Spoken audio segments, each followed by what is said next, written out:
Bonjour à tous, et bien comme on vous l'avait dit dans notre vidéo qu'on a sortie mi-juillet, nous étions fin juillet dans le sud de la France pour faire une vidéo de vos confrères et vos consoeurs. Donc on va démarrer tout de suite avec maître Marie-Pierre Lazare du barreau de Nice, qui est également au conseil de l'ordre du barreau de Nice, et on va voir les modes alternatifs de règlement des différends avec elle, donc on vous retrouve tout de suite après sa vidéo.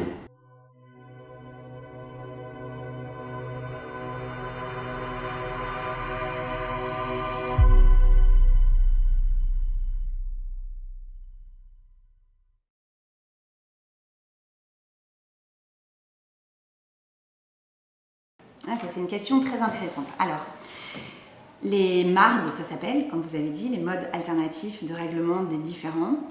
Ce sont des processus, des modalités de négociation qui permettent d'obtenir un résultat plutôt favorable.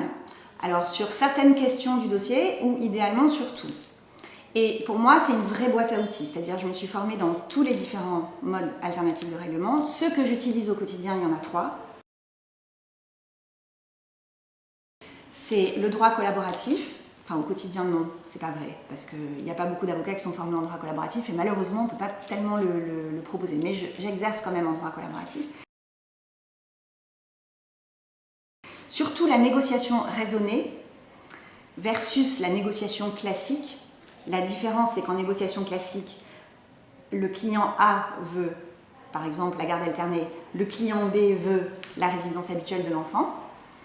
En droit classique, on essaye d'aller au milieu, quelque chose qui convient ni à l'un ni à l'autre, mais on essaye de faire une sorte de garde alternée, mais avec un temps qui n'est pas exactement équivalent, par exemple.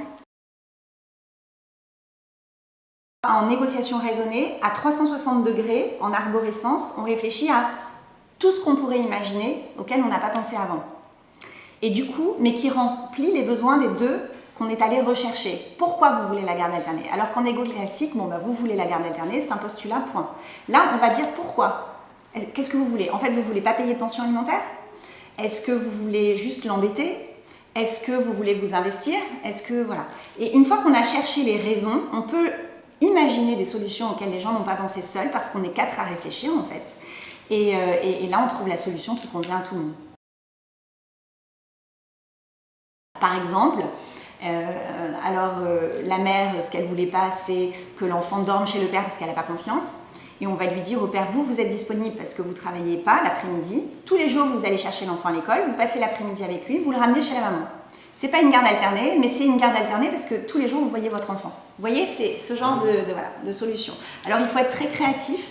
Et moi, ça me plaît beaucoup ça, parce qu'en fait, on va au-delà de ce qu'un magistrat a la compétence d'ordonner. Et je trouve que c'est formidable. Et surtout, ça convient beaucoup aux clients. Donc, ça, c'est pour vous expliquer quand est-ce qu'on recourt à la négociation raisonnée et quelle est la différence avec la négociation classique. Les avocats sont de plus en plus formés à ça.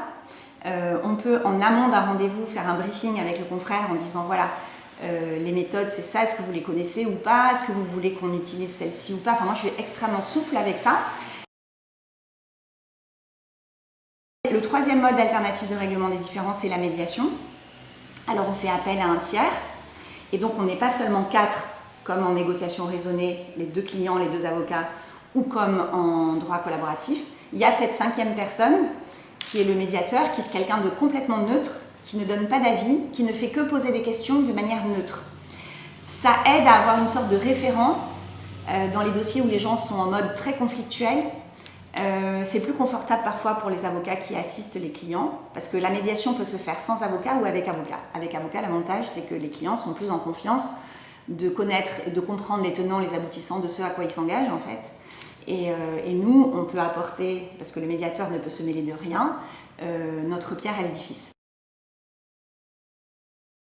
Donc, pour répondre à vos questions, comment choisir entre les différents modes? J'en parle à mes clients. Déjà, j'essaye dans un premier temps de les convaincre que l'amiable, ce sera toujours mieux pour eux. Et au moins, on essaye, même si on n'y arrive pas, on comprend comment fonctionne l'autre, on sait mieux après s'adapter dans le dossier, même au niveau judiciaire. Et ensuite, dans un second temps, on lui dit, dans votre dossier à vous, je pense que ce marde-là sera plus approprié que celui-là pour telle et telle raison. Parce que par exemple, mon confrère en face est quelqu'un avec qui c'est très difficile de s'entendre et de négocier, donc là, il nous faudrait le tiers. Ou bien alors, Mon confrère en face est formé en droit collaboratif, c'est formidable, on peut avoir accès au meilleur des mardes. Pourquoi je dis que c'est le meilleur? Parce qu'on signe une charte au début en disant que c'est ça le truc du droit collaboratif, enfin la caractéristique numéro 1. On renonce à aller au judiciaire si on n'a pas réussi à s'entendre sur tout. En tout cas, on n'ira pas avec ces avocats-là. Alors que si on a choisi ces avocats-là, c'est que c'est avec eux qu'on a confiance de travailler. Donc ça oblige à s'entendre en fait. Voilà. Donc si on a par bonheur en face quelqu'un qui est formé en droit collaboratif, on peut recourir à ce marde-là. Quant à la négociation raisonnée, ça s'adresse à tous les avocats en fait, et c'est plus facile à proposer. Voilà pourquoi c'est la plupart du temps le marde auquel moi on ne dit pas marde d'ailleurs, mais c'est un processus. Malheureusement, nous, ma génération à moi, on n'a pas appris à la faculté de droit. Moi, j'ai beaucoup appris dans des livres, la négociation à Harvard, qui quand même enseignait sur plusieurs années. Ça commence à évoluer, à la fac de droit, on commence à le faire, les jeunes avocats y ont accès. Moi-même, je forme beaucoup là-dessus mes confrères. Oui, en fait, je crois tellement aux bénéfices des modes alternatifs de règlement des différends, avec toutes les techniques que ça induit, c'est-à-dire l'écoute qualitative, empathique, active. Enfin, c'est une manière d'écouter qui n'a rien à voir avec la manière qu'on m'a enseigné d'écouter quand j'ai commencé à être avocat en fait. Et c'est une transformation, une transmutation totale du rôle de l'avocat. Donc ça nécessite effectivement des formations. Comme tout ça m'intéresse énormément et que j'essaye de transmettre pour qu'une majorité de confrères soient convaincus que c'est l'avenir de la profession, effectivement, depuis longtemps déjà, j'interviens pour expliquer humblement ce que je pratique moi au quotidien, dans les modalités de négociation, la façon dont ça se déroule en fait.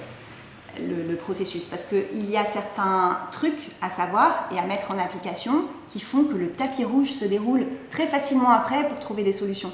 Des choses toutes bêtes qu'il suffit d'apprendre et de savoir. Après, c'est vrai qu'en pratiquant, c'est surtout ça qui fait qu'on y arrive de mieux en mieux. Donc c'était la première vidéo de Maître Marie-Pierre Lazare. Si vous aussi, vous utilisez les modes alternatifs de règlement des différends, eh bien je vous invite à mettre vos commentaires en dessous et de savoir ce que vous avez aimé, ce que vous n'avez pas aimé, comment vous avez réussi à les utiliser avec vos clients. Maître Lazare vous a donné quelques exemples. Toutes les semaines, on publiera une vidéo. On vous publiera aussi des vidéos d'autres interviews qu'on a fait également dans le sud de la France. Et nous aurons aussi des avocats de Luxembourg et de Belgique qui reviendront sur cette chaîne. Et eux également, comment ils voient l'innovation, comment ils voient l'avenir, comment ils voient leur métier de demain. Donc n'hésitez pas à mettre vos commentaires, à vous abonner également à la chaîne et appuyer sur la cloche pour être averti des nouvelles vidéos. Voilà, on vous dit à la semaine prochaine pour une nouvelle vidéo.